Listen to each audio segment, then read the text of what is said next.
Welcome to another episode of ComedyWham Presents with me, your host Valerie, and sometime kitty co-hosts Miss Purrington and Mookie. ComedyWham.com is your place to go for features about all Austin comedy. In addition to podcasts, ComedyWham brings you articles, album reviews, our advice column, all of my Austin Chronicle articles about the Austin comedy scene. Check out our listing of festivals from across the country and the world, and our FPIA contest page is live tracking the 2024 contest. Our most popular feature is our events page for live comedy shows in Austin, Houston, and DFW, where 100% of the entries you see come from comics and producers. Click the Submit a Show button from the top of the home page or events page to fill out the survey to get your show listed. It's free and easy. Tag us on your Instagram stories and we'll share your show to our Instagram followers. We also offer paid promo boosts on our Instagram account. Yeah, sure. Want to support these resources we provide? You can donate to ComedyWham on PayPal, Venmo, or even Patreon. Click the Support CW icon on our homepage to see the ways that you can help us. Our podcast was launched in 2016 to bring you funny people and their stories. As a fan, I like to delve into a comic's background and motivations, and will usually take a detour along the way.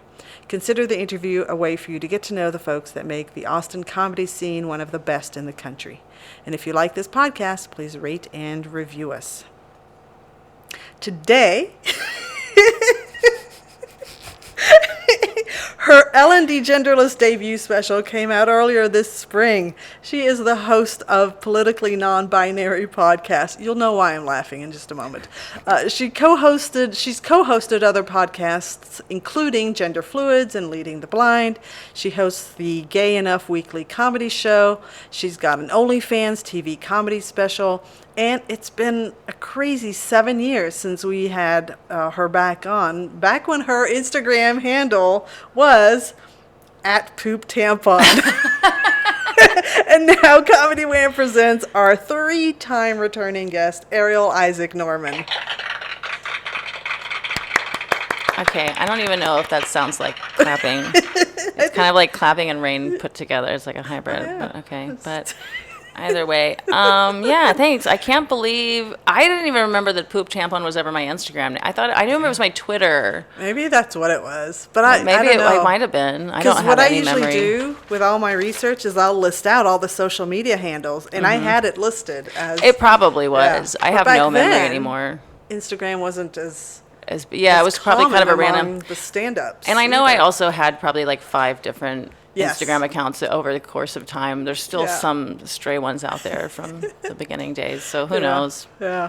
And I still have period pooping, I think, is the account I still have about.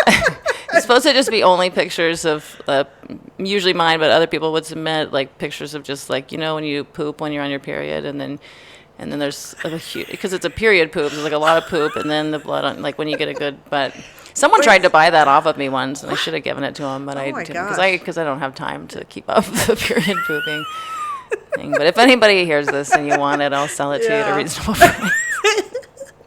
I mean, how does that not get flagged for? Maybe it has by now. I haven't. Yeah. It's been 6-7 years since that.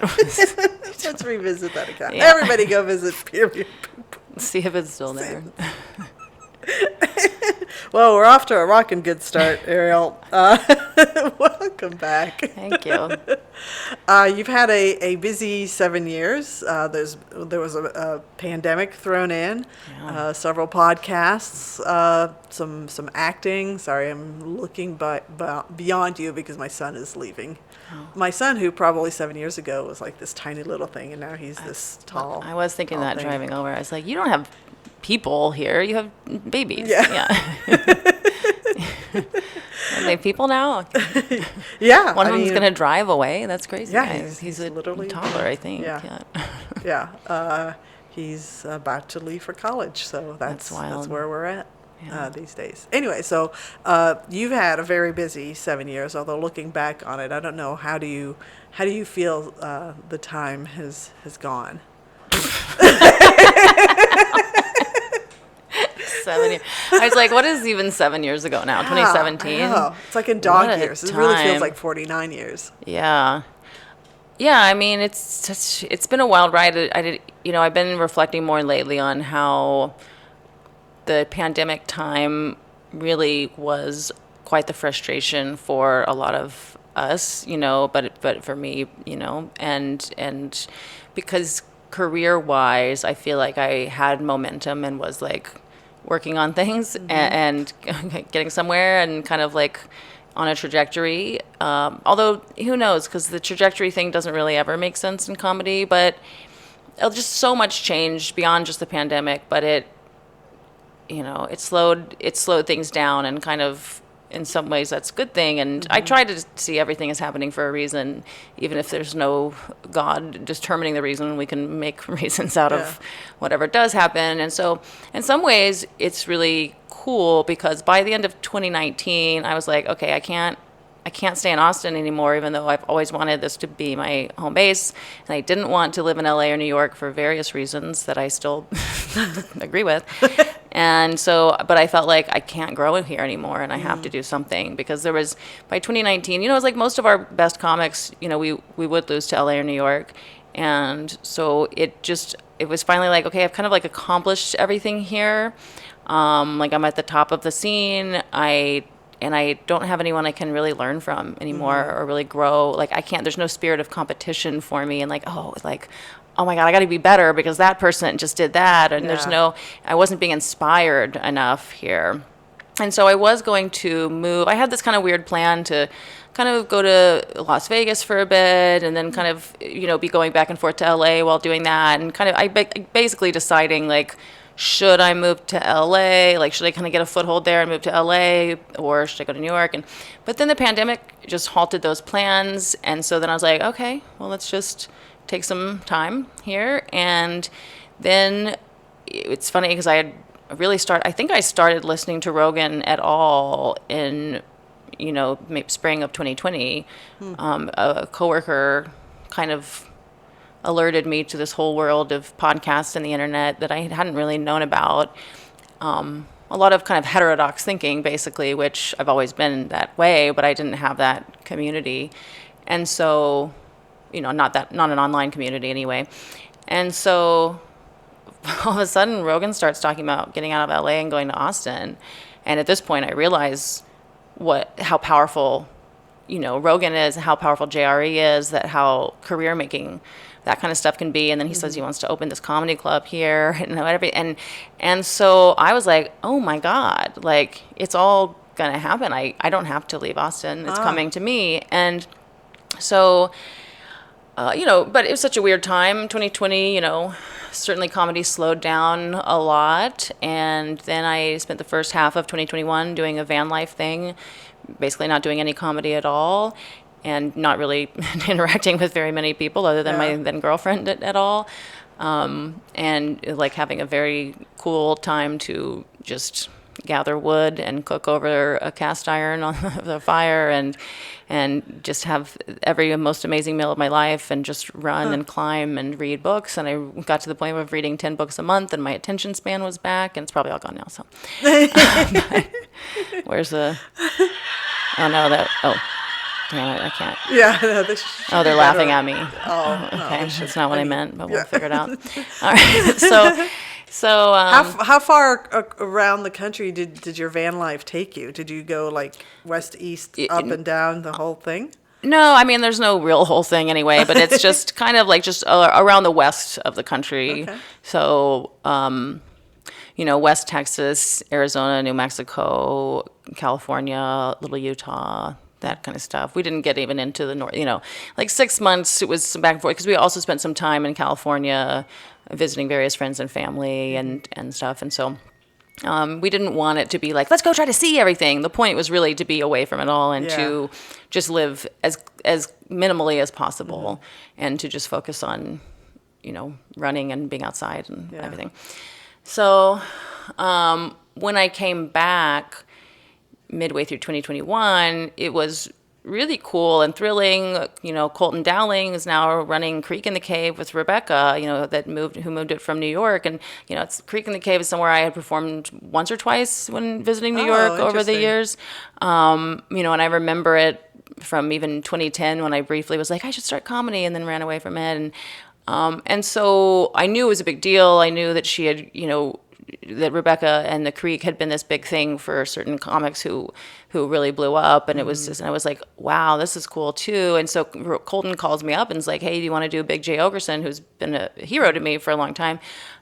Big J's What the Fuck's Your Deal? What's Your Fucking Deal show at Creek, and then I'm like, sure, but I hadn't done comedy in 6 months, I hadn't done comedy, and it's like, oh, not only is it like Big J and Louis J. Gomez and stuff, but it's Tim Dillon's on it, who like he's my favorite comic.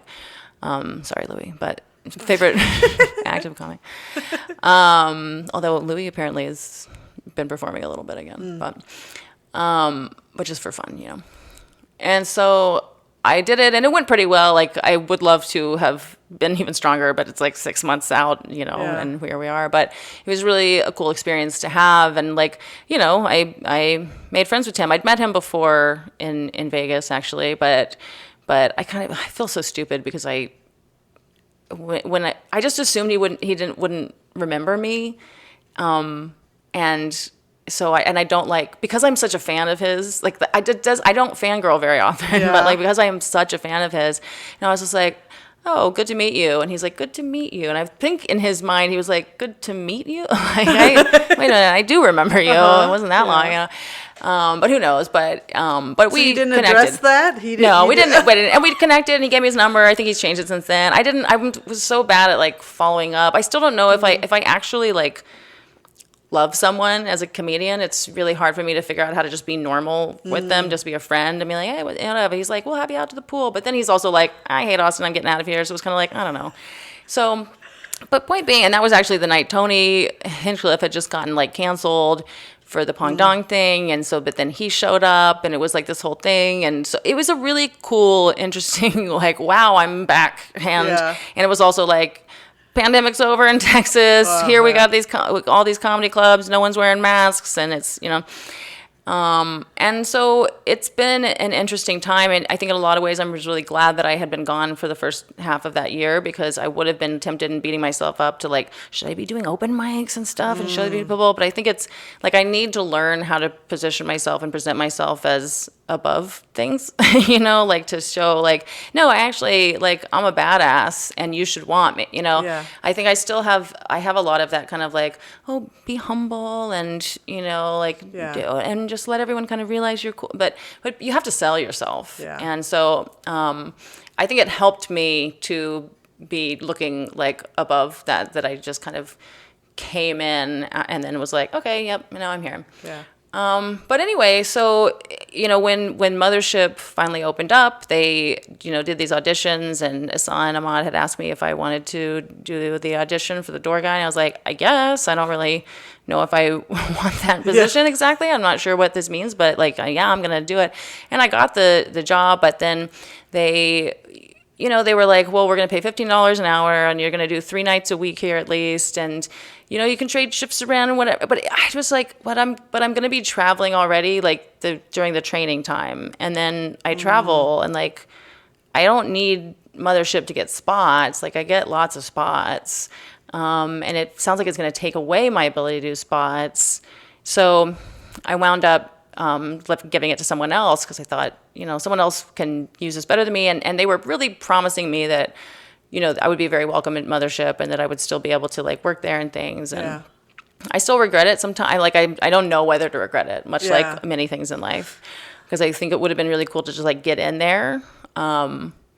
But I'm very fortunate that I get to watch whatever shows I want there. And they used to book me in the very beginning when it first opened, but then they stopped, and I think I'm not even officially past there anymore. It's kind of like a weird, I don't really understand what that situation is, and I would love to be in with them. Rogan still follows me on Instagram. We have friends in common. We've met a couple times when I was opening for Louis, like both at Creek and at Moody. Like he came and whatever, but then I'm kind of like, again, it's like with Rogan, it's not that I'm so like fangirl with him. It's just that he's so powerful and could be so huge for my career that I never want to seem like I'm trying, like I get so in my head about, like I don't want to be like, oh, you're a big fan. I don't, because And it's surprised me how much I do like Rogan and what he does. I never watched Fear Factor or any of the fighting stuff, although I do like fighting sports. Like I started doing Muay Thai a couple of years ago, and it's really cool. But I didn't have any relationship with that, and I like his podcast. I think he does a great job being an everyman. I think he books a lot of interesting people that we wouldn't get to hear that much from otherwise. His booking is different than my booking would be if I had his position, but it's like, no one listens to every episode and it's a whole thing, but I do really appreciate a lot of what he does. And then his stand up as well. Like when I watch him live, I really enjoy it. And I didn't realize that would be the case either. Cause sometimes you watch someone's Netflix special and you're like, not for me. And then and that's true of a lot of comics that I've seen them live and been like, oh, they're awesome. It's just, God, things are just really lost a lot of times once they're recorded. So, it's been an interesting kind of a thing. I would love to be in with Mothership. Something that I've realized recently is that I think like way more people have this idea of like being loyal to a club and like being like that's their home club. Mm-hmm. And I've never had that. And I think I never even really understood that was that much of a thing. We always contrasted the Austin scene to the Dallas scene where the the hyena jackals, if you will not book you if you work like anywhere else in town. Oh. If you start an independent show that's within 50 miles of their club, if you, whatever. So it's like, I was like, that's so stupid because then your comics won't get to get better all the time. Right. Like they don't get to perform as much. Right.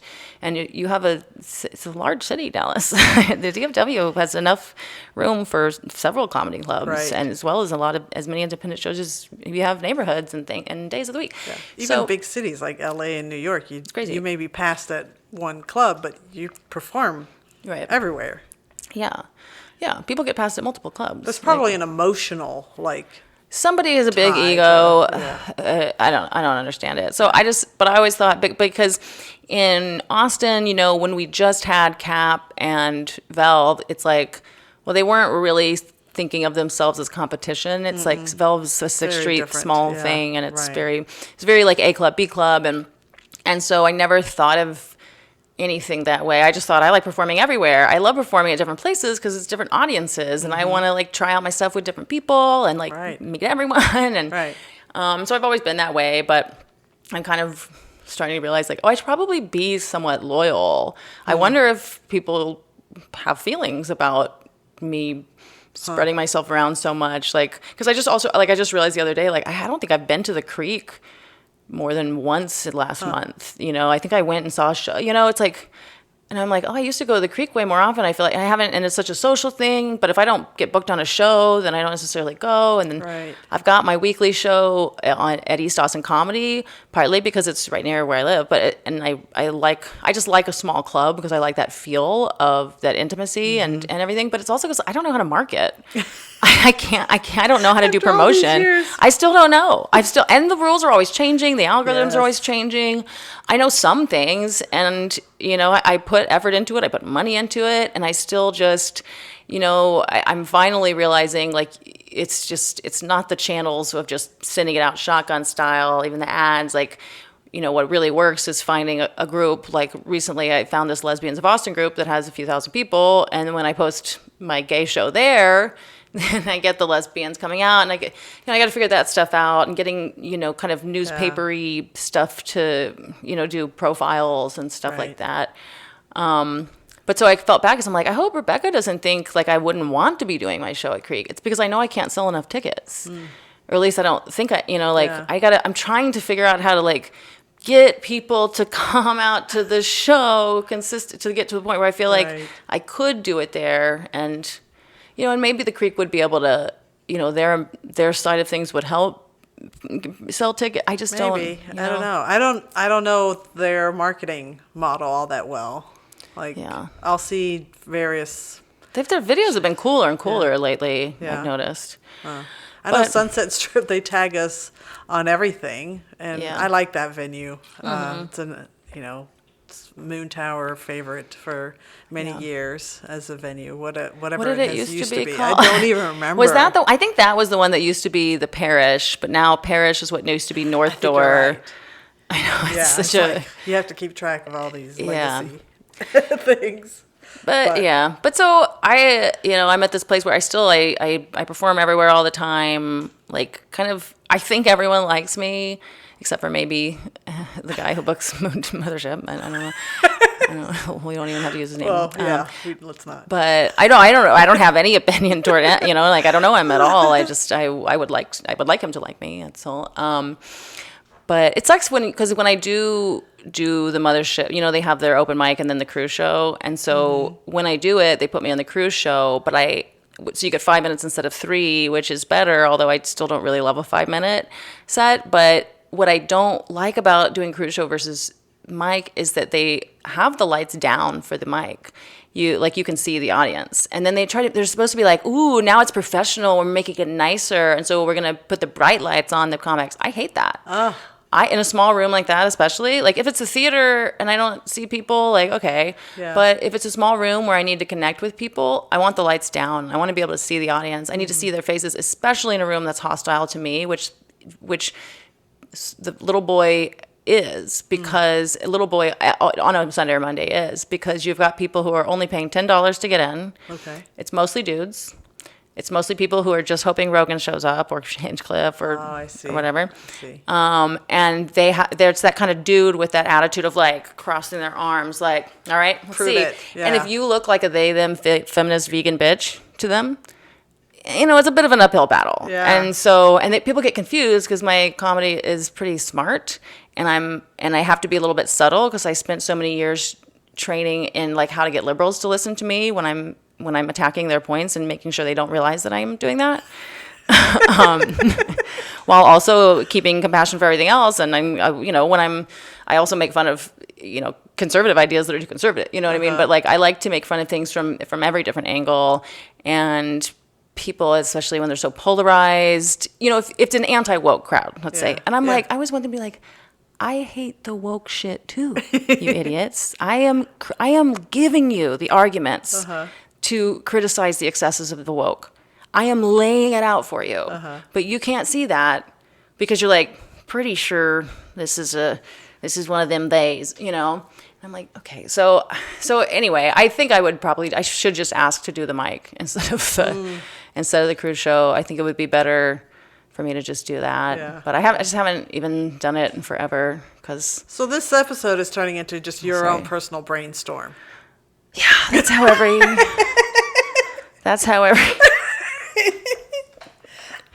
Okay. Maybe I should have a podcast called Brainstorm.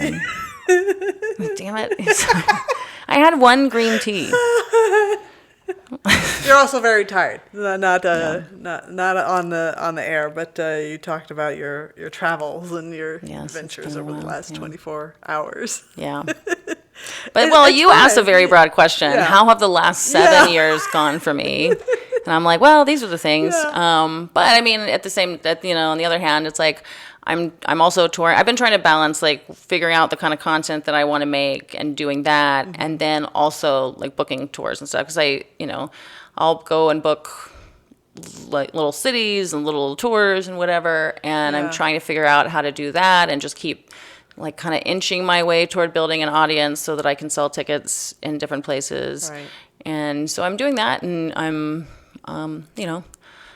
booking a New England tour right now. I'm also going to go to Kansas City. I'm going to go to Chattanooga. I'm like, also I have some stuff coming up. Just what do you call it? Houston, and then what's to the east of there? Oh, New Orleans, and something east of New Orleans and stuff like that. So. Yeah. I'm just kind of doing all those things, booking, promoting. Are you going to Skankfest? Are you on Skankfest? And that's the other thing. They haven't told me yet. They didn't. The last couple of years, Rebecca will. I think like the first year I did it, they told me like when they did the announcements and they gave me the little thing and whatever. But then the last few years, like they keep kind of telling me last minute whether I get it, which is frustrating because I would have signed up for that Big Pine Festival. But then I was like, it's the same time as Skankfest. And then I don't know, and like a friend's wedding is during that time, and I've told her, I'm like, okay, well, I'll go to the Friday thing, but I'm hoping I could go to Skankfest after that and just fly straight from New York to there.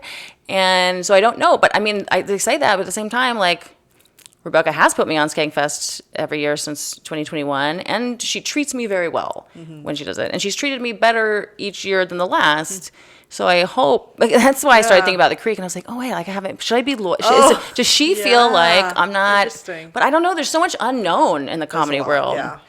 You know, and you just kind of drive yourself crazy trying to figure it out. But then I'm like, okay, well, maybe I should simplify things and not always say, oh, there's a new kind of comedy club situation at Fifth in Colorado.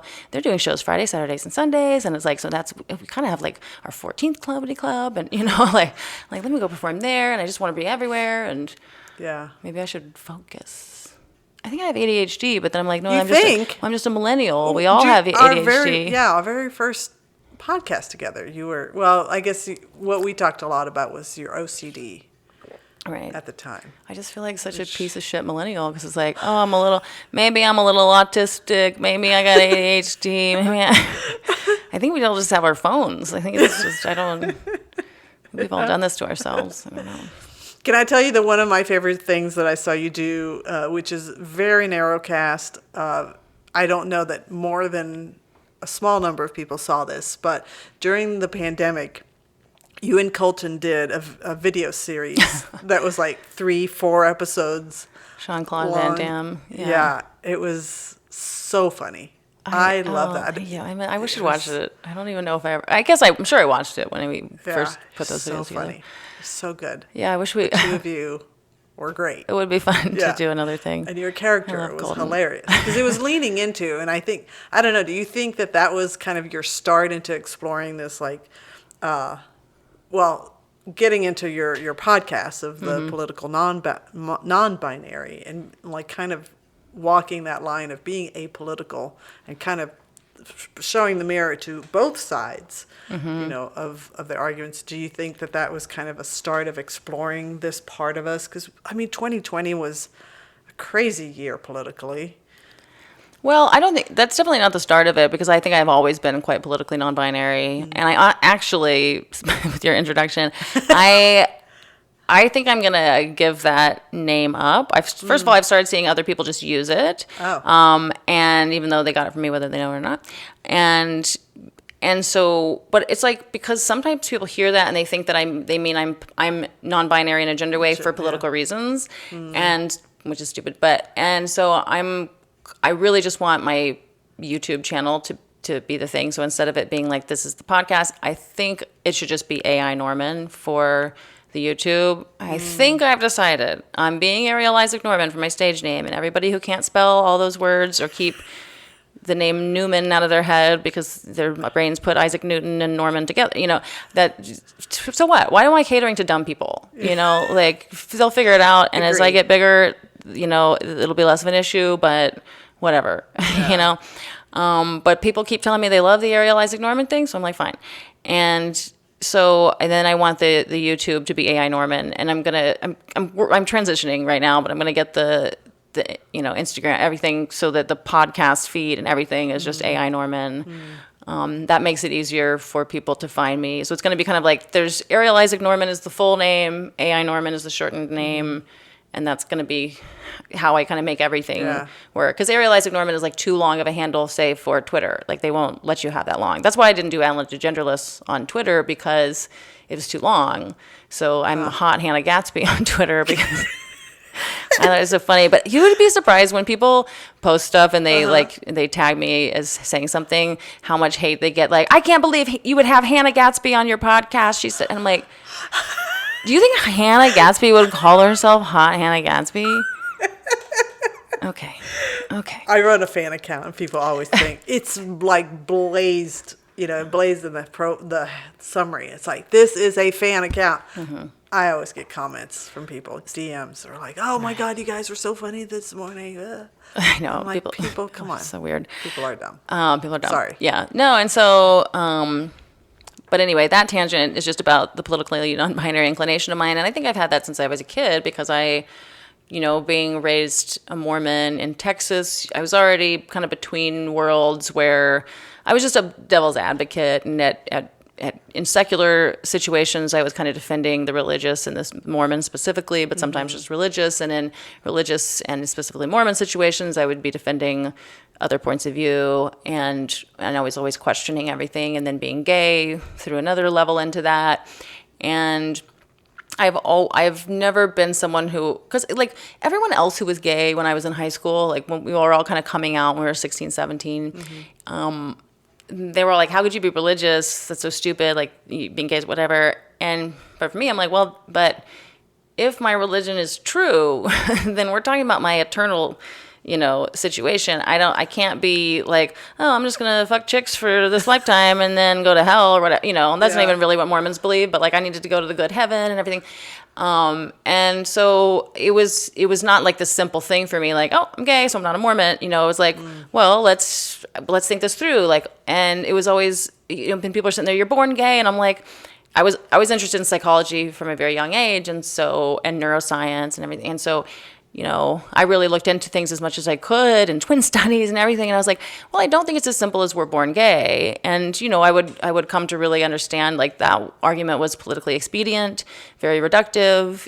It's true enough for a lot of purposes, but it's not really, and considering how fluid people's sexualities can be and how spectrumy and everything and how differently they can all function, it doesn't really make sense to talk about us as being born with a sexuality, as if there's like a switch within our genes that you're either gay, bi, or straight. That's just not how it works. And so I've always been aware of the kind of the gay agenda, the organizations and stuff, and the broader gay movement as sometimes doing things that were not completely honest, but politically expedient. And so I've been aware of that and watching that. And I have a really strong bullshit detector. And especially having been raised Mormon and then, reading enough books and, shout out to Trey Parker and Matt Stone for their help as well. And me seeing the light. Once you have been raised in a sort of, cult-like religion and then gotten out of that, like, you have a different perspective on, you understand, like, you can really believe something and then really believe it's not true at all. And I think that I'm very alert to nonsense.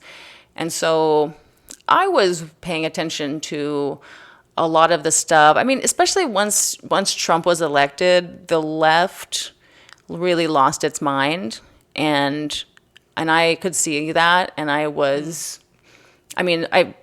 not that I was like, ooh, the right's great, at all. And there's crazy people on both sides, and there always have been, but I was watching this authoritarian streak take over. I think the real moment for me was when people started arguing that we should punch Nazis and saying that was defensible. And I'm like, yeah, but who's going to decide who's the Nazi? Because your guy's definition seems to be really amorphous and fluid.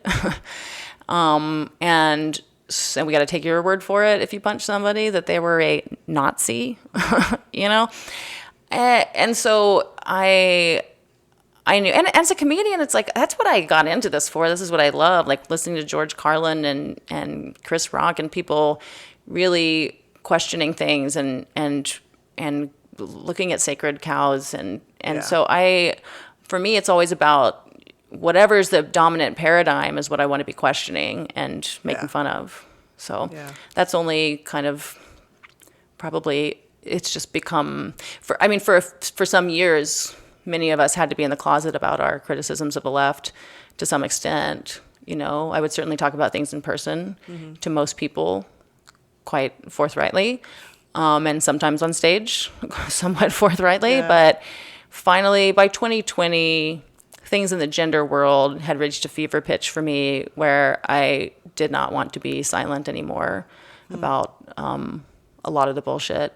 It's very frustrating. The gender conversation is a really difficult one because, unfortunately, we have this polarized pile of garbage. We have people on the one hand reducing it to, there's two sexes, you're male and female, and I don't want to hear anything else. And and whatever. And then you've got people going, biological sex is a spectrum. There's not just two, and you can be anything you want. And if you identify that way, great. Being a woman means nothing, and we shouldn't use it. And whatever we say goes, and you're in trouble if you don't.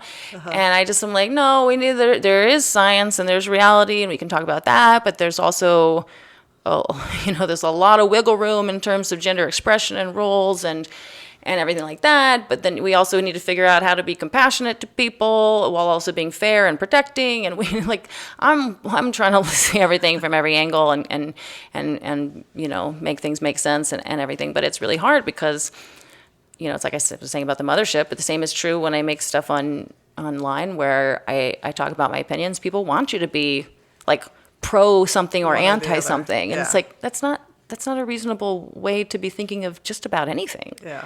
It's like pro-abortion or anti-abortion. I'm not either one of those. If anything, I guess I would be more anti-abortion because abortion's gross, but pro-women's ability to do it, if that's what they need to do for various reasons, yes. But, it's always yes, but for everything politically, right? And so the people who are so stalwart about stuff, I'm just like, that sounds like a religion.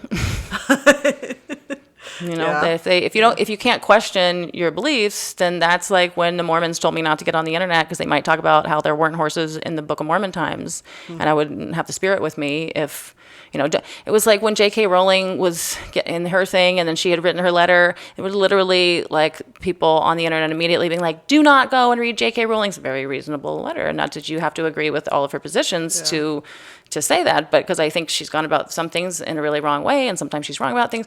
But her letter was very reasonable, and anybody reading it would be like, oh, okay, well, that does make a lot of sense, and I can see, But they didn't want you to read it just the way the Mormons didn't want you to read about horses. Yeah. And so I don't like that. Like, I just don't like bullshit. I don't like people lying. I don't like people deceiving themselves. I don't like people making things black and white that aren't black and white. And so, and I also spend a lot of time with conservatives, and I love conservatives. And I have a lot in common with conservatives. And I spend more time with liberals, and I love liberals, and I have a lot in common with liberals. But I don't know that I'm more liberal than I am conservative. What do those even mean anymore? I feel like that in some ways the parties have switched positions on a lot of stuff. So I don't think there's certainly not a party that represents me. And this whole blue team, red team, I'm like, no, thank you. You guys are all crazy and hateful. Many of them are hateful.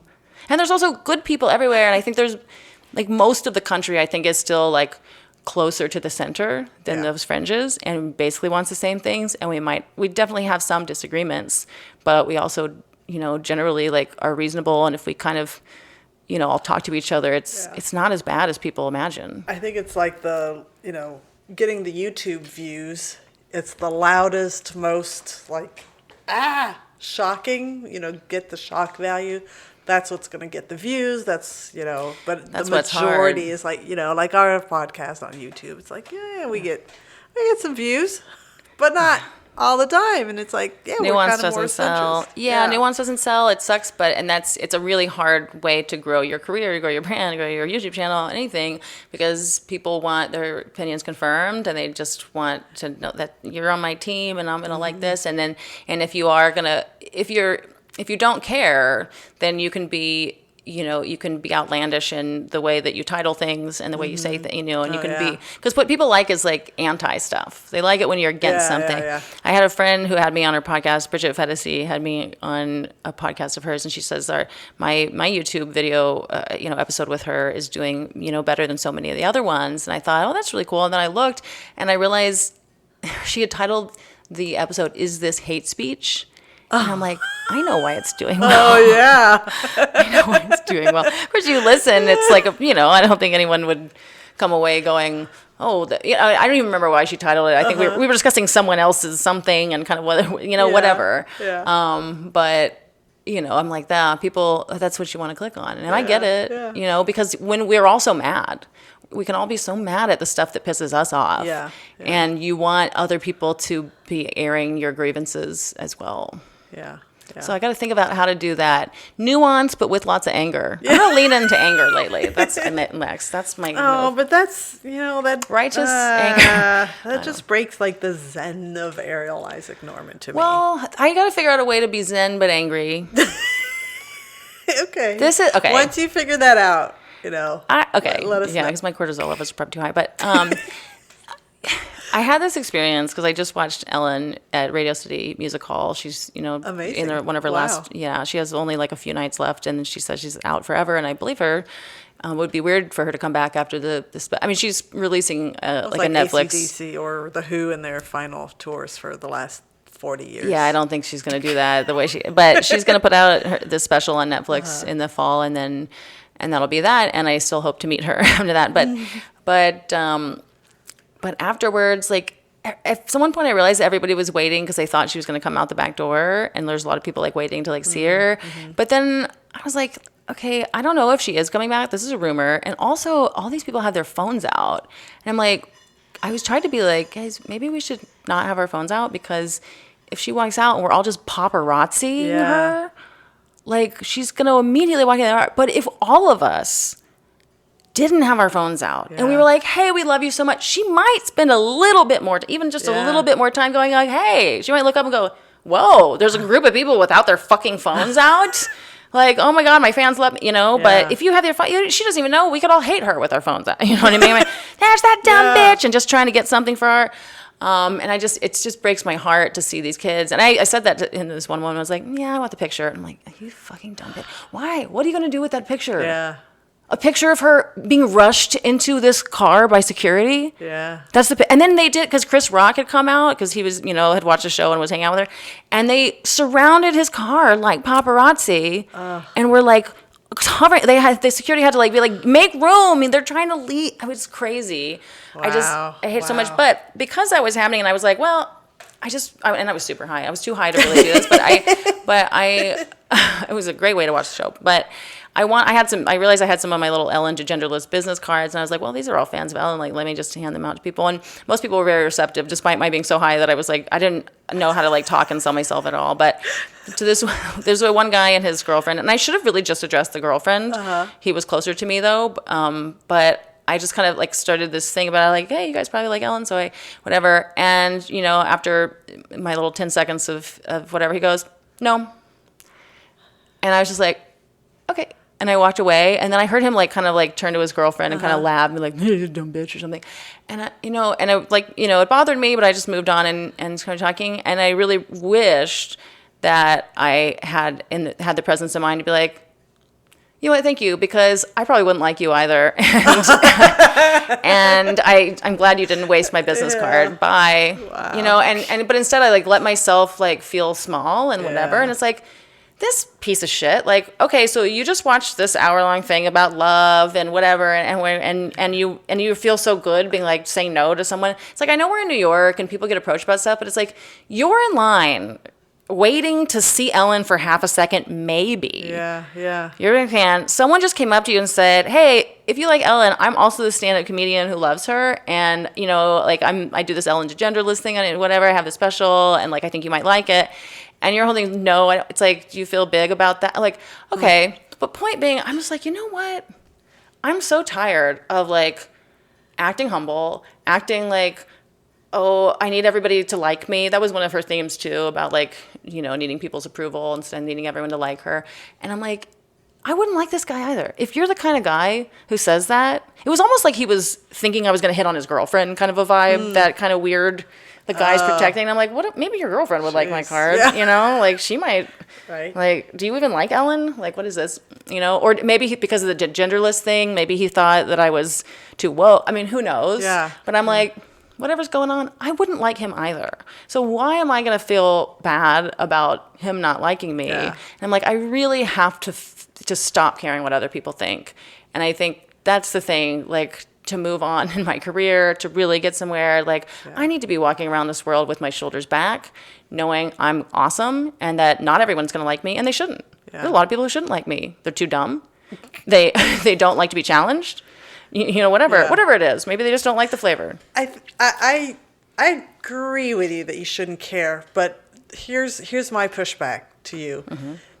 You are so smart and so observant that you kind of needed to sit with that event that happened so that you can deconstruct it and kind of build yourself up and have that, because you analyze everything so carefully. Yeah. And that's just who you are.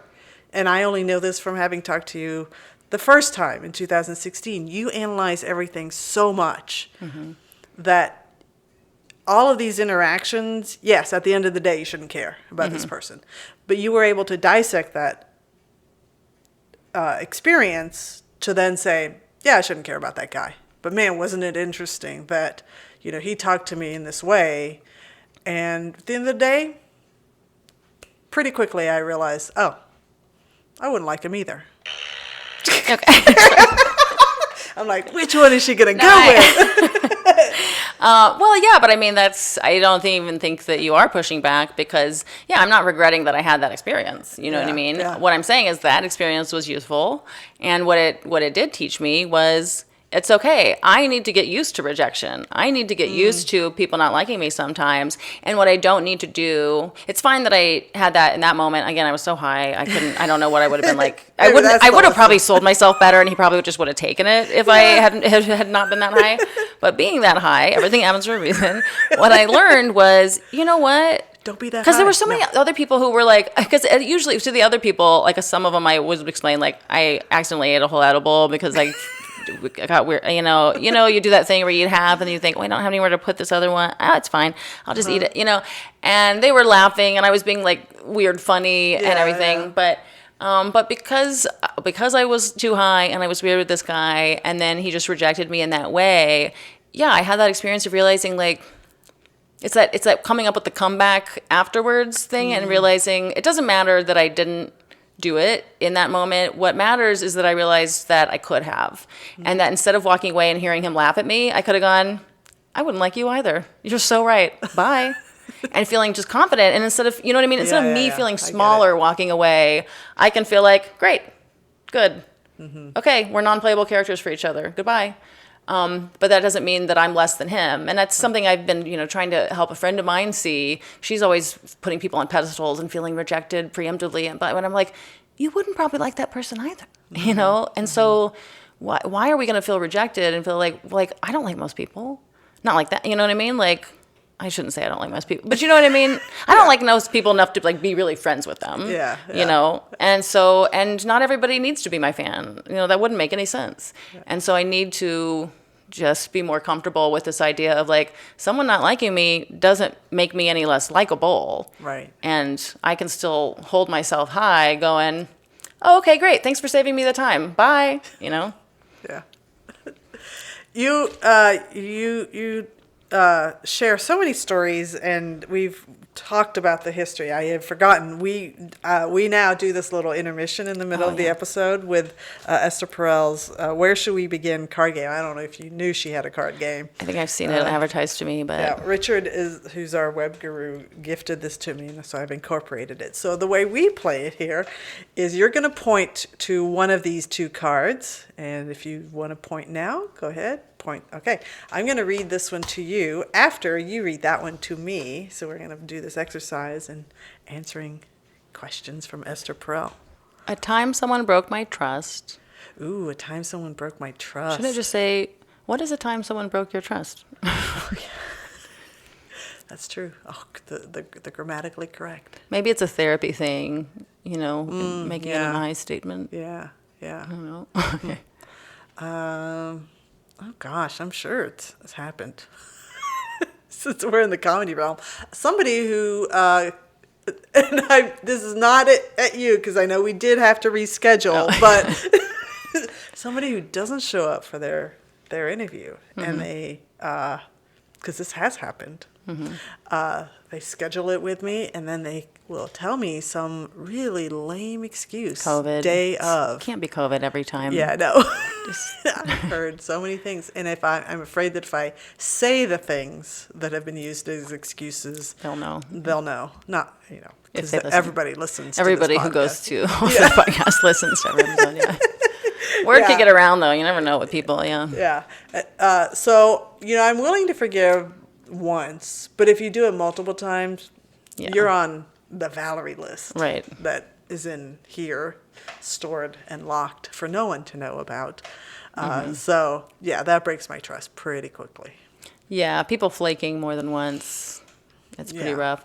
And I mean, you can flake with me more than once, but it needs to be something where you really explained it and apologized. And also, it depends on the nature of how much of my time you wasted and whether you were sensitive to all of that, Exactly. Like, Yeah. It's all context based, but yeah, you can't just be a dick a couple of Right. times in a row. Yeah.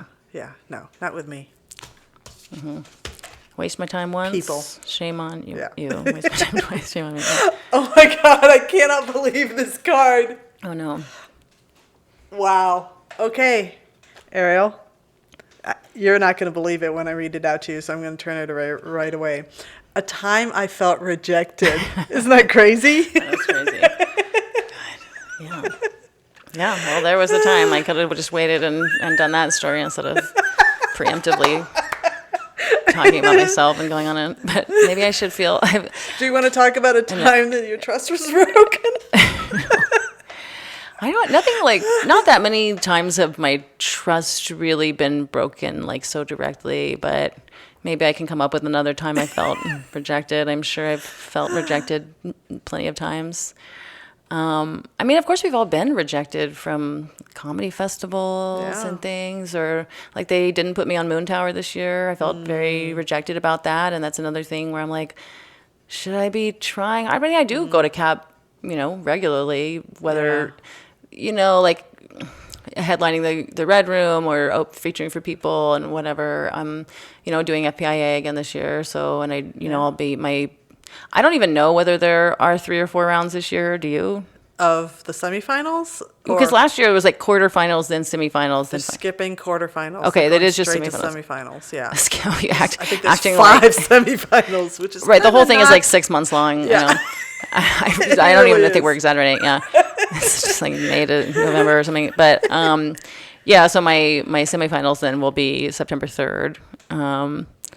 Yeah, so I'm hoping it would be great if I could, get Moon Tower next year. It's just always one of those things I just don't know, because then I feel like, am I getting too old? Is this, do I have to figure out how to, I just don't know where I fit in sometimes. Well, and all of that changed with the influx of people. Yeah. That came in. Like, that really shook things up. Like, when I wrote the Austin Chronicle article about last year's FPIA, it's like, okay, the first year that FPIA came back, it was like, okay, we gave it to Tyler. Well, he earned it. Sorry, I shouldn't have that was a worded weird it way. that way. Either way is weird to say it. Yeah. He won, and I'm like, okay, old guard, recognizing old guard.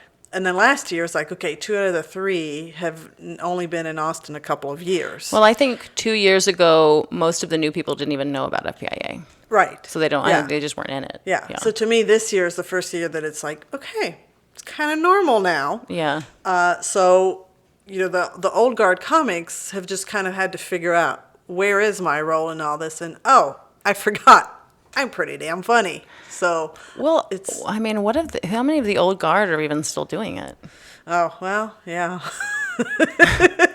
And by the way, it's like, that's another one of those non-binary things for me where I'm like, I don't really consider myself, like, I never fit in the old guard. I did. Everyone sort of liked me, you know, like I did everybody's shows, but I was never in anyone's clique.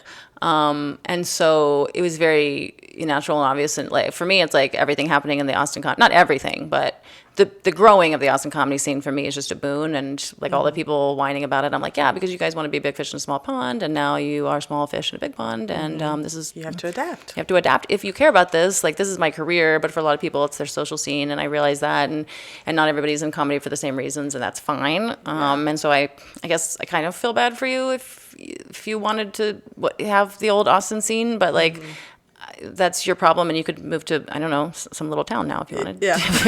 Austin's not any of the things that it was before. If you want this to be like the slacker town and everything, like, sorry, it's just not that anymore. So, yeah.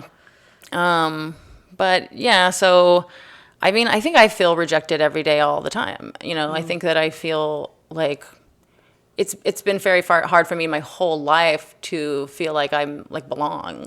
I don't.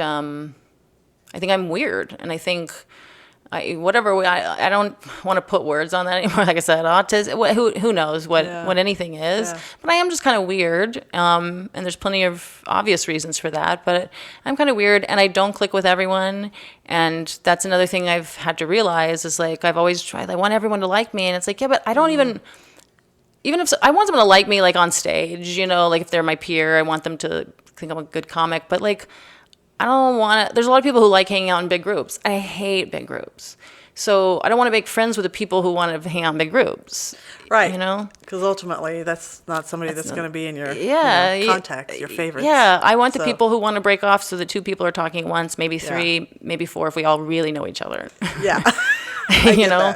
And so in especially those comic circles, it becomes a circle. Now we got a circle jerk who's on at the time and everything. I hate that. Yeah. I don't talk loud enough for that. And so I'll say something, no one will hear it. And the man next to me will say it louder and think that he heard it, but he said it himself, but it was unconscious that he heard me say it. And then he gets the laugh. And I it's the worst. Yeah. And I'm a little hard of hearing and you have cute little birds out there. Okay. Sorry. I probably am weird in that particular way, but okay.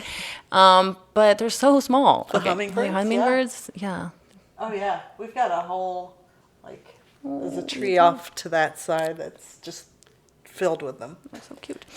But so I think I need to realize, it's like I've been coaching my friend through this, and it's just the pot calling the kettle to task, because I need to realize too, I need to stop worrying about everyone liking me. Yes. The people who are going to like me are going to like me, but I am rejected. Rejection is a normal constant in a world where we don't have a village of 150 people or fewer.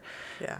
And if you're trying to be well known, then you're going to be constantly rejected and by some people in some ways. And I can get down on some of the comments that'll happen on my Instagrams and YouTubes, and then I can look at somebody's really innocuous post that's just a positive something, and she still has a ton of haters being jerks on there. Whenever you're like, oh, okay, this isn't just, you know what I mean? This is just people, everyone, because we all get rejected so often, then so many people want to put that rejection back out so often. And so we have this big kind of storm of hurt. Yeah, it's a weird cultural trait that we're living through, and some people kind of figure it out and they're like, I don't care. I don't care if my podcast episode gets 5 views. I love doing this. I want to do what I love to do and just keep working on getting better at that. And I think what's been hard is that I've never had a little posse, or every time I have had one, it dissolves for some reason. People move away, get canceled, whatever. turn out to be crazy liars. What do you call compulsive liars? Anyway, but people will move here sometimes in little pods from some other city, and then they have each other, or they'll work as tour guides somewhere, and then they have each other. And I've never done any of those kinds of normal things. And especially, like I said, I'm not really old guard, I'm not really new guard, I'm this weird hybrid case. And so I don't have this obvious community. But I have been working on that lately and really prioritizing friendship. And so, that has been really, really helpful. But in the old Austin scene, it was very hard for me to make friends because I needed people who were smart and talented. And then I needed people who liked me and I liked them. You know what I mean? Yeah. I needed people who wanted to do this seriously, whatever. I needed, and I just didn't click with that many people. A lot of them wanted to just drink a lot, do cocaine, stay out till 4 a.m. I've never been that way. I'm not as fun classically as a lot of people. Sometimes I am, whatever, but and I like to drink. I like drugs and alcohol, but I'm pretty temperate with them. And there's a time and a place for me. And so, I'm not as I wish that I were more physical. I wish I just still think I need to kind of bust out of my shell in those ways. But I think it was really hard for me to, and even in the old scene, when I moved in, there were already cliques. And then I would always be dating someone with some other weird schedule. And so and I put too much emphasis in my relationships and not enough in friendship and everything. So I've just always kind of had these weird dynamics that led to it being really difficult for me to establish real community on a deeper level with more people. And so it's not so, because the truth is, like, it'll be someone that, like, I don't know that well, who's never booked me on his show or something, but all of a sudden he's hosting a show and he's announcing me and he's like, I've never told her this, but she's one of my favorite comics and I love watching her because it's always so, you know what I mean? They'll just gush and I'm like, oh, right, everybody loves me. You know what I mean? Like, not everybody. If you're my hater and you're listening, fine. You know what I mean? But, like, and you don't want to put too much stock into either side of it. Yeah. But, like, the truth is, most people do like me who know me. And I just need to stop worrying about any of the people who don't or whatever and just do whatever the fuck I want to do. Yes. Yeah, this is my therapist. The therapist part of the episode. Yeah. It's brainstorming and therapy.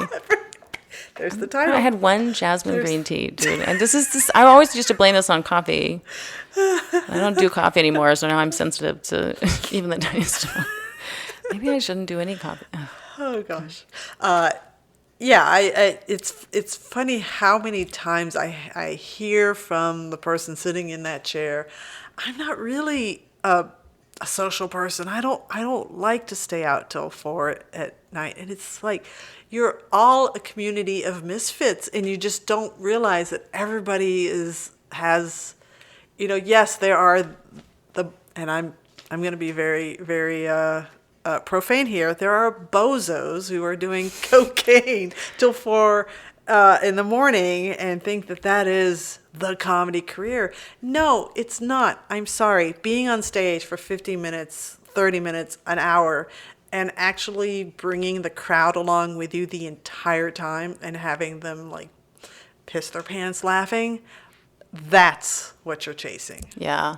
No, I think for a lot of the people, because we're misfits, and whether, we're just autistic or we're introverts or whatever it is we all kind of are, the alcohol and cocaine really helps us to pretend, to be or for to a delay time dealing with that. Yeah, and so you can be that extrovert. Who's it? Melissa Diaz has that great joke about how she's like, oh, like, I used to think I was an extrovert, and then I realized I'm an alcoholic. Yes. Yes. So there's a lot of that in the comedy world. And yeah, I also noticed, especially with cocaine, what you've got is people who bomb or don't do very well on stage. Then they do the cocaine to get the high as if they did do well. Yeah. And so, but when I've noticed, there was one time, I've done cocaine a handful of times and very rarely after a comedy show, but one time, someone offered it. I was, like, out of town. I was like, I don't know. Like, let me just try doing the cocaine with these guys. But I had done very well. I had crushed. I was headlining. I felt really good. And that high that I had, if you, like, normally your high after killing it at comedy lasts for hours and just slowly goes away. But if you do cocaine, you might spike a little bit higher than you already were, but then it'll go down and up and down. And so you actually wind up much lower for most of the night than you would have been had you just ridden the comedy high. Because comedy is like pure cocaine, like a really clean, small amount of, if you, when you, because once you've been doing it for a while, not just a good set will give you that anymore. It has to be like a great set. You had to excite yourself with something and whatever. But when you have that, it is like that. So I realized, like, oh, that's why so many people do coke and so many of the bad comics do coke after sets, is because they're trying to get the high that they didn't get from the comedy. Yeah. But I will say I have also realized that cocaine can be nice, again, if it's good cocaine, where for us olders, where if it is, 2 a.m. and you're just, I'm like, depending on the day, like, do I have any energy by past 11, much less 2, and you're at a festival or something and you're wanting to be, like, kind of still networking or whatever, you want to friending with people. If you're too tired, it's the only way to go, because if you do, if I do coffee, I won't be able to sleep for another 16 hours. But or even a jasmine tea, it'll wait me 8 hours, but if you do cocaine, you can actually, just like this tiny amount of cocaine, you can get another hour or so out of that social interaction and then still potentially be able to sleep. So, like, okay, I could see there being a way to use this occasionally in your 30s, and I don't know. is why you're so great. Just the way you make things sound perfectly normal. Because now I'm like, well, maybe I should. No, try you know it. what it would be is if we had coca leaves like they do in Peru. Yeah, and you could just chew kinda it with chew a it, little bit yeah. of the other thing that activates it, whatever. You know, like I would much rather do that than the synthesized or whatever, you know. Yeah. I don't even know how they make cocaine. I just imagine someone smashing Yeah. leaves into a I don't Like know a how mortar it and- works. mortar Or and pestle. yeah. Oh, we've gone all over the I know, place I'm sorry. today. This was the intermission. Yeah, this was the intermission. Exactly. What do you want to talk about next? I mean, you are doing a lot between podcasts, and you got your special out the door this spring, which is was the special what you hoped it would be as far as like the exposure? No, I mean, I would love it to be more widespread. I would love to get more views. I think so many people would love it if they watched it. And I think it's kind of like I say about trying to get the anti-woke people, or like, especially if they're like moderate anti-woke, you know, it's like, I want them to see there's a way that you can do this with compassion, and also a way where, because not everybody who's doing the anti-woke stuff has as much information, you know? And so I want people to see, like, there are ways to be critical of stuff without being hateful. There's ways to kind of see things from multiple angles. And to me, the best comedy does that. That's not, you know, so many of the anti-woke people will complain about liberal pandering and stuff. And it's like, but then you do the same thing with the anti-woke pandering. So, you know, you guys are all snowflakes, but, but what it has done is it's nice to have somewhere to direct people. Jen Fulweiler was really nice and made me like 500 business cards that have the QR code, so it's easy to hand those out. You know, say that when we're waiting for Ellen to maybe come out the car, and then because you know, it's like I've done some podcasts and that have gotten it out there a little bit more, and then. So when one higher profile person talks about it, then another one. So then there's a podcast called Gender, a Wider Lens, where psychologists and psychiatrists, I saw them tweet about it. And then I was like, oh my God, like I'm such a fan of y'all's. And then I did their podcast, and then that got me a few more thousand views. And so I'm up to, like not even 10,000 views on it, but they're all really cool. I'm glad that I made that, because to me, that material was just getting dated, and I'm like, I'm already saying way more stuff beyond all of that, and I just wanted that to be out there. I have a calling card, and it's like gotten some cool people that I respect to see that, and people need you to have something to show for yourself, to show them whatever. So that's been all really cool and useful, and I'm glad to have had that experience and kind of put that material out there, not to bed exactly, but just out there and all of that, and have that way of connecting. And it's taught me some stuff about what I'll do next time and everything. But the other thing is that I have realized how much I care about YouTube, and I want to be a YouTube star. And I mean, it's so funny that it parallels so much how I knew I wanted to be a comedian for a long time. And I ran away from that for a long time. And then I've also known I want to be a YouTube person for a long time. I mean, even I remember when I was 21 years old, like I was on shrooms a little bit for the first time. And like when my girlfriend was in the room, I started like recording myself talking to the camera and being like, I love this.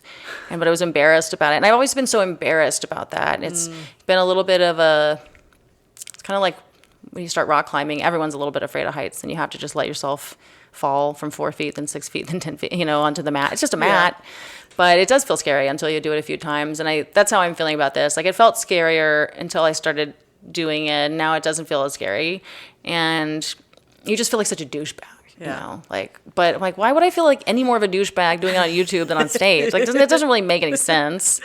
And so now I'm really doing that. So it's like I got that on YouTube, so that can kind of direct people a little bit toward my YouTube, but it's hard because it's put out by 4x3 Productions, so it's not like it's on my YouTube channel. That would be useful, but I also, you know, needed their help, and you know, I'm sure I got some views from their followership as well. But that's there, and it does link to mine. But yeah, I mean, that's what I really have learned, and what I care about is making YouTube content, because I like making long form content. You know, Instagram is great, but 60 seconds, 90 seconds is not my favorite. TikTok sucks, whatever. I'll still do it, but it's not for me. And I think I'm shadow banned on there anyway and whatever. And so, and it's like, it's a Chinese app meant to waste all of our time and turn us into idiots. So you know what I mean? It's designed for that. And it's just kids are raising each other on TikTok badly and whatever. I mean, there's lots of good stuff on there, but a lot of that good stuff is also on Instagram. But with YouTube, I get to make longer form content, and there's a lot of people on there who like longer form content and want to engage in it. And that's more my people. Like, it's a nerdier place, is what I've realized. Yes. Again, plenty of the people who watch it are complete idiots, but just hateful, idiotic people. And, it's so frustrating, because that's what a lot of it is when you get the comments, is like people who clearly only watch the first 2 seconds of something. Mm-hmm. Did you see I made a satirical video where I was wearing an obvious blue wig? That's my, like, when I'm doing liberal satire, I wear my dumb blue wig. And I kept even changing the wig to be disheveled a little differently every cut that I would do. But I was making fun of this idea that they say somebody has spread this idea that good morning, the phrase good morning, comes from slavery times, when slave masters would torture their slaves all night, and then in the morning, and kill them and whatever. And then in the morning, they would come to the living ones and be like, hey, good morning. Did you have a good morning? And like, it's like, okay, well, that's not true. That's not where the phrase came from.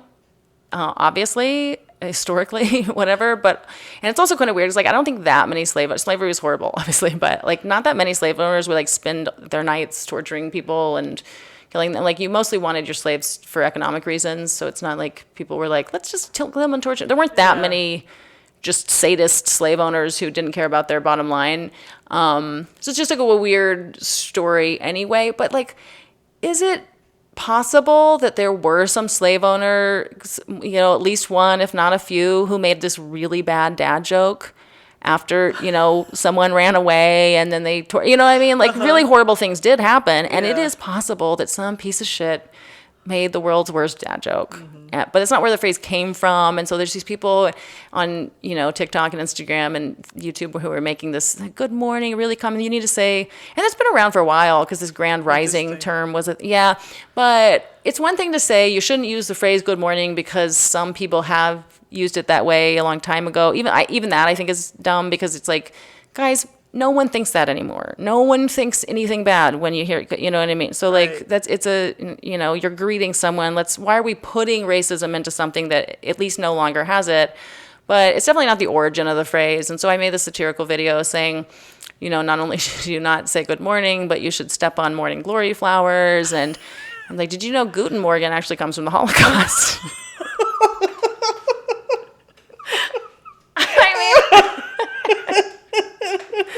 The amount of idiot contards, I guess we'll call them. If we've got libtards, we got contards. And the contards are like, you dumb blue hair smurf, like I would ever listen to this, they, them. It's so funny. These people they're woker than they realize, because they're all trying to give me, they're trying to respect a non-binary status that I don't have.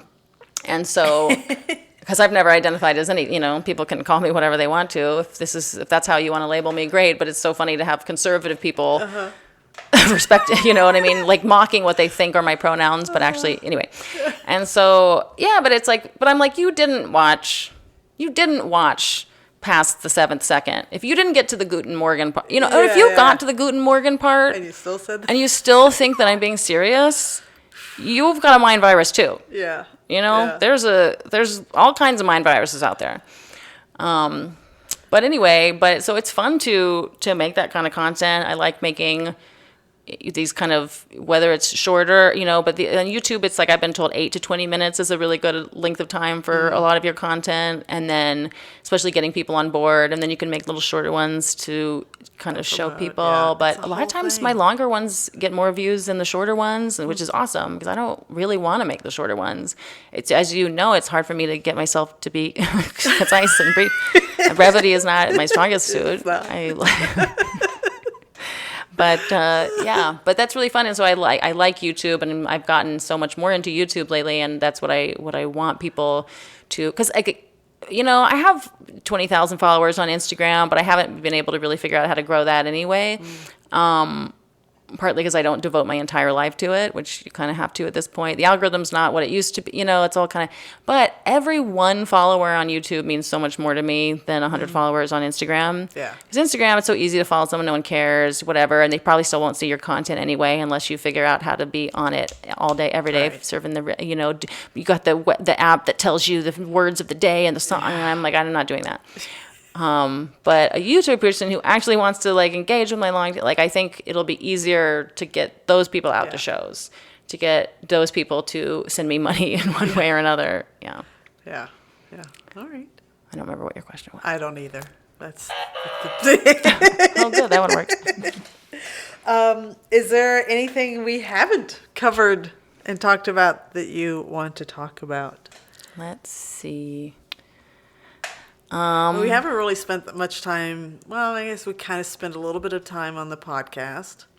Right, the you've got politically your non-binary gay- thing yeah. is becoming AI Norman. Follow AI Norman on YouTube. You can still follow that. And, if you are listening to this, you probably live in Austin, and you should come to my show every Tuesday at 7 at East Austin Comedy Club, the Gay Enough comedy show. And it's it both is and isn't a gay show. It's kind of a marketing ploy, but it's also... Because what it is I host it, and sometimes I also do time at the end if there's time. And I'm also on stage between comics, kind of doing a little stuff. I like to comment on the last set and kind of make jokes out of it. And sometimes their joke will lead to a joke I haven't told in 7 years, and I tell that joke. And all it's a vehicle for me to get a lot of stage time on Tuesdays consistently, and then also to book people. And I try to really only book good comics, though sometimes, you got to book someone so he books you and all that kind of stuff. I rotate the funny gay comics in more often, but there aren't enough funny gay comics in town to do only gay. So, and I wouldn't want to do that anyway because, I want to network and I want to see the good comics in general. But so what I do is if you are not LGBT, I make you wear a rainbow poop emoji hat that I found at Typhoon, Texas. Yeah. They're gay enough. So they're gay enough. Yeah. And honestly, because it's called the Gay Enough Show, what it happens is when straight dudes do the show, they often wind up telling their one story about the time they got a blowjob from the dude or something like that. Yeah. And that's always fun to do. And so, like I say, it's gay enough that you can make it into a little gay outing. And it's if you're gay, if you're whatever, if you should come. But it's also if you're straight, it's also for you. It's fun. It's just a fun, gimmicky kind of thing for just to make the show into a little bit of a thing. But it's a great show. It's so much fun. It's been running a while now. Yeah, because it's been at East Austin through the 3 different venues that they've had. So yeah, it's really fun, and it's just a great. It's Tuesday. It's 7 p.m. and because I don't want to be out late either, ever, but especially not on a Tuesday. You make it pretty easy. It's BYOB there, nice and chill. Yeah, and I'm gonna increasingly be touring. I kind of took some of the summer easy, and my sister's about to have a baby in 2 weeks in Houston, Oh, wow. so I needed to be around for that, and kind of because I'm gonna go help out, but. I've got stuff coming up in Houston and Lake Jackson. Actually, I'm going to be in Houston Monday night. Well, this probably won't be out. When is this going to come out? This is going to come out, Lord willing, 8/11. 8/11 next week. So actually, I have a bunch of shows in Houston from the 14th to the 20th because that's when I'm going to be helping my sister. So there's that, and then I'm going to be, like I said, in all those cities that I listed earlier, and hopefully I'll be in Vegas in October. And the other thing that I finally, I've taken years off of applying for festivals. Yeah. Partly because they just haven't just worked out. I've done a lot of the good festivals, but I finally realized that I need to do New York Comedy Fest and San Francisco Sketch Fest. I think those are going to be useful. So I've applied to those. I'm hoping to get into those for late this year, early next year. It's time to do. And if you have any advice on any other festivals that might be worth doing. Yeah. Because now, festivals are paying me to do them sometimes. I headlined the Boulder Comedy Festival and the LGBT LOL in Vegas, in New Orleans. Awesome. And, so it's kind of hard when you're sometimes I'm getting paid to headline festivals. Mm-hmm. Do I really pay to get into? But it's if it's a good enough festival, then that's good to do. Yeah, yeah. And I think for years when I was getting some of these opportunities, like Limestone and Laughing Skull, like in some ways I just wasn't ready. Like I've always been kind of ahead of the curve in some of my talent level, but then behind in terms of confidence, socializing, certain kinds of aspects of performance. And so I didn't know how to capitalize fully on all of those opportunities. And so now I feel like, oh, okay, now I get what these are supposed to be for. Just like, like 10 years after college, I'm like, oh, I should have been building a network of professionals. Much less I should have probably, spent more of my time like studying something. If I could go back and get audiovisual stuff, whatever. But now I'm like, right, like the whole thing is, it sucks because everyone says like don't be like networky, but the whole thing is to build your network. So now I can go into things with more of a like, hey, I have this special, I know who I am, I know how good I am. Like, I've opened for Louis. Oh, we didn't talk about that. And I don't know how anybody feels about the Louis thing, but it is complicated. But I'll say this, and Did you get any blowback? That's the burning question. I still do. But, I get blowback. I got blowback for going to watch Ellen the other day. You know what I mean? Like, she's mean and stuff, and which is a lot of what her hour is about is addressing that. But I've gotten blowback interpersonally and on the internet and whatever. And I think there are some people who are mad at me and don't tell me, but just don't book me. And you never, there's a lot of stuff where you just don't know when people are upset about something. Yeah. And certainly lots of people are also very happy for me and think it's awesome. But what I will say, without even trying to get into, I don't even want to say defending, but without getting into Louis and who he is and whether he's a good person or not, or however people want to frame that, who would you rather have opened for him? Like a straight man or something, you know what I mean? Because it's like, so I got money, which I desperately need, I'm a freelance comedian, so like, it's not an easy thing. Every month, I don't know how I'm going to make my bills work, so he paid me well. I got, to perform in front of his audiences. So awesome. And I got that credit. And it's like, so, and it's like, I want to perform in front of Louis' audiences because not only are they smart and funny, like they're into like intelligent social observation kind of criticism comedy, but also we know that his audience is loyal. So I would like them to be mine as well. And so, like I don't really, and I was confident in my ability to turn down anything that he might have wanted to do that I didn't want to do.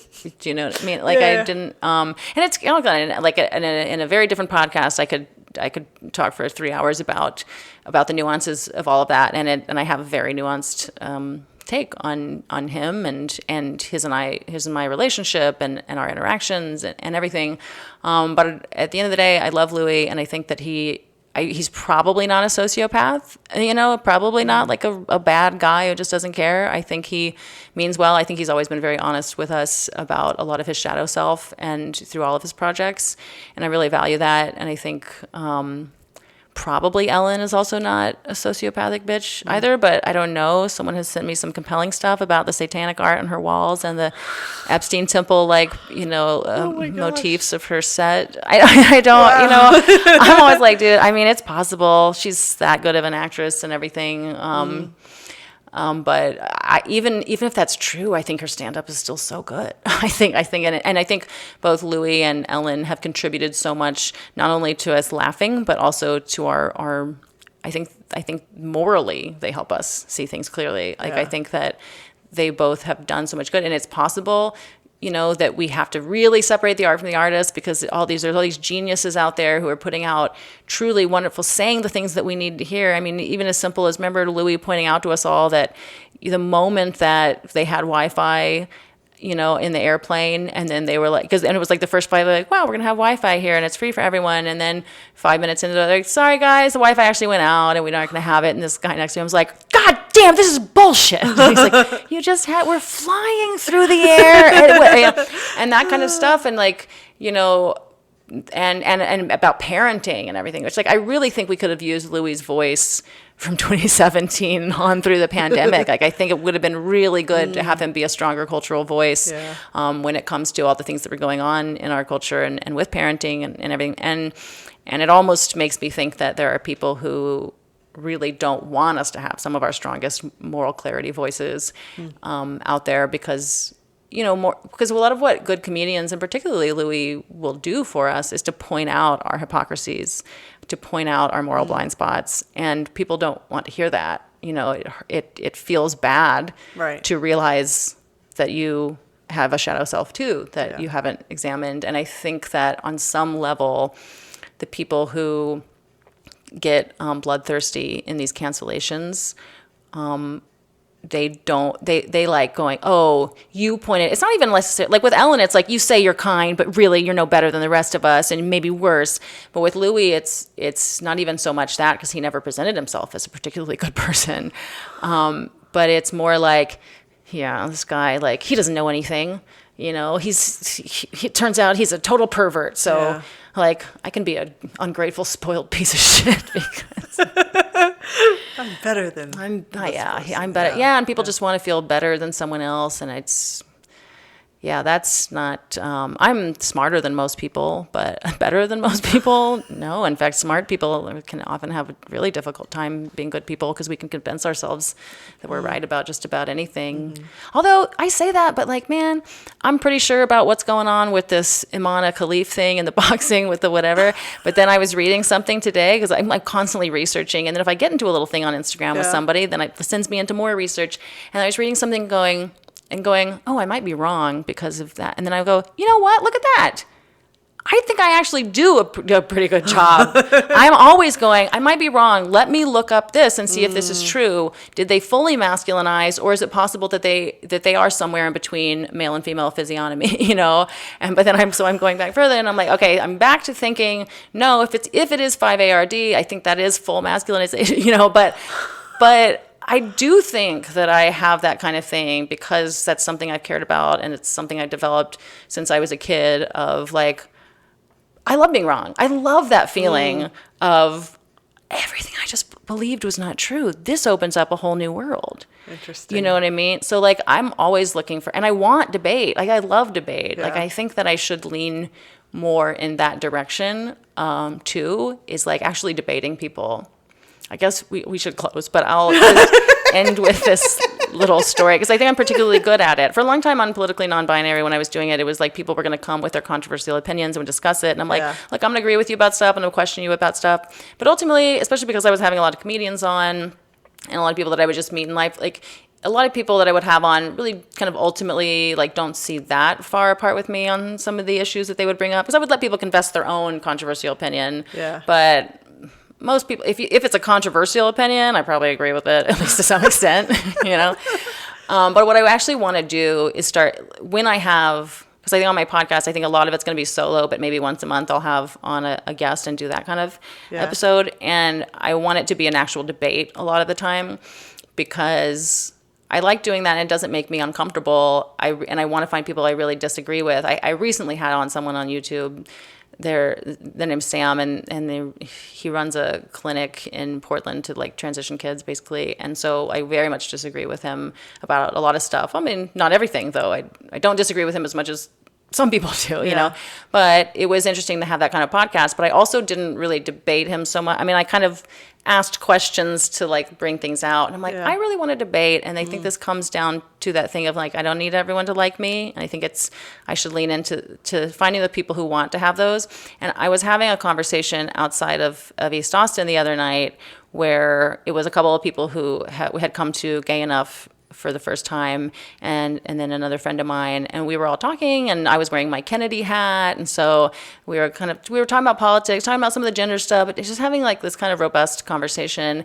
And some guy walked by and heard me say something about how, well, I don't really think it should be properly characterized as an insurrection since none of the Republicans brought guns, And then he was like, oh, I agree with you about that. And then he walked in to buy weed from the store, and then he came out, which is like legal now. I don't understand, but and so then he walked out and then kept talking to us for a minute, and he was like talking about Kennedy for a second or something, and we disagreed, but we were having this conversation, and then he left, and this woman in the group said something about, she was like, that's amazing. Like, this is so refreshing. Like, I can't remember the last time, like, I had a conversation where we were all kind of talking about political stuff and, like, not agreeing about everything, but that's okay, and it was cool and whatever. I'm like, oh, I have these conversations all the time. And I know, like, it seems really scary to people right now, and especially the last few years, but it seems really scary. It seems like everything's so polarized, but when you talk to people in person, like, actually, it's not that hard to have conversations. It turns out we agree a lot more than we realize. It turns out it's okay that we disagree about things, because we just have different news sources, and so it's hard to even blame people for disagreeing with you, because you know that they've got a bunch of other facts and opinions and everything in their feeds. And then also, it's easier for me because when I get on stage and I say things that are more nuanced, then when I have these conversations, I've already come out about being nuanced. And so then people, I'm ready to have those conversations, and it attracts people to want to have them with me. And so, but I can tell you, I can tell anyone confidently, like, most people are not, like, gonna just be like, oh, fuck you forever if you disagree with them about abortion or who should be president or even Israel or anything, And so I think that I'm just like I have a unique, like, opportunity as who I am to be someone who can showcase, like, what it's like to disagree and it be okay, and, like, to really debate an argument, but, like, and show that, I think, because even in the podcast that I spend more of my time with are that kind of, like, people who are more on the left but critical of the bullshit on the left, or, like, kind of heterodox, that kind of, there used to be the intellectual dark web and all that, all that kind of stuff. But even that becomes its own bubble, because all those people like each other and agree with each other and have each other on. And what I want is the mixing of it. I want to go, all right, I want to talk to somebody more conservative than me today. And I want to talk to someone more liberal than me today. I want to talk to someone who is way more libertarian, or something, someone who disagrees with me about Gaza, someone who disagrees with me about abortion.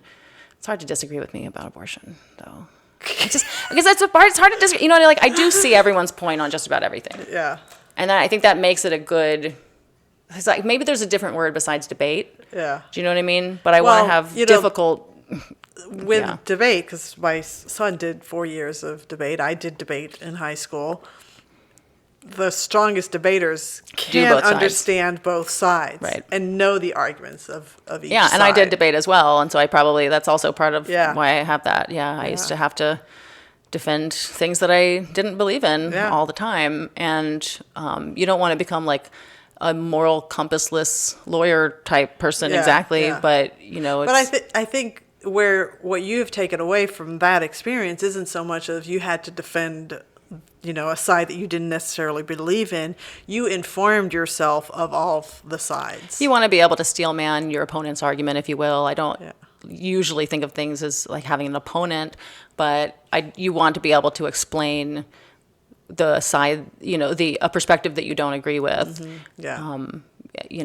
charitably and strongly. And so, I think that I have that kind of nature, and so it would be a service to our culture for me to use that. And so that's what I want to show people, how to have those conversations that we don't have to agree for it to be harmonious. Yeah.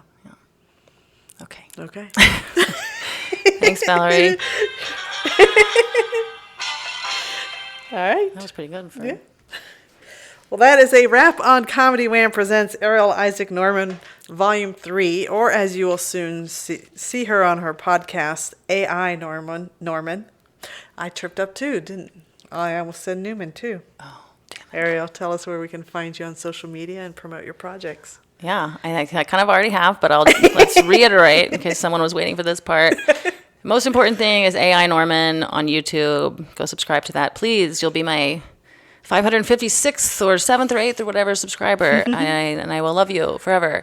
You can also follow me on Instagram at Ellen Degenderless. I post, fun, cute little stuff on there, and I try to make it easy to find shows if you want to. And I also have finally realized how to post, like, content that I want to post on there too. So that's also going to, I think, improve. TikTok, whatever, it's Arielle Isaac Norman, Twitter, Hannah Gadsby, but I don't use either of those that much. And you can go to my website, Arielle Norman Works, Arielle Isaac Norman Works, and you can sign up for a newsletter on there if you want to. You can follow me on OnlyFans at Ellen Degenderless. There's no nudity, but I post some like jokes that I don't post anywhere else, like things I've thought better of before tweeting, or sometimes my girlfriend and I will like do condom reviews. If you want to hear lesbians review condoms, That's great. yeah, there's been requests for sex toys. I mean, it's like I'll do feet pic. It's like because the OnlyFans people had us do stand up, and so I thought it would be like I didn't know what to expect from the followers, but they still are mostly just horn dog dudes. And so then it's like, well, if anybody wants feet pic, like I don't care if you jerk off to my feet. I don't. If you send me money, I don't really. I just don't care. Yeah. So, so that's what that is. Don't get too excited if you're that kind of horn dog, but yeah, I think that's everything that matters. Okay, very good. We hope you've enjoyed learning about how Arielle got to be the comedic genius that you heard today just as much as I have. This has been ComedyWham Presents Arielle Isaac Norman. I'm Valerie, and that's been funny. Thank you, Arielle. Thanks, Valerie. Wait, that didn't make any sense. Ta-da.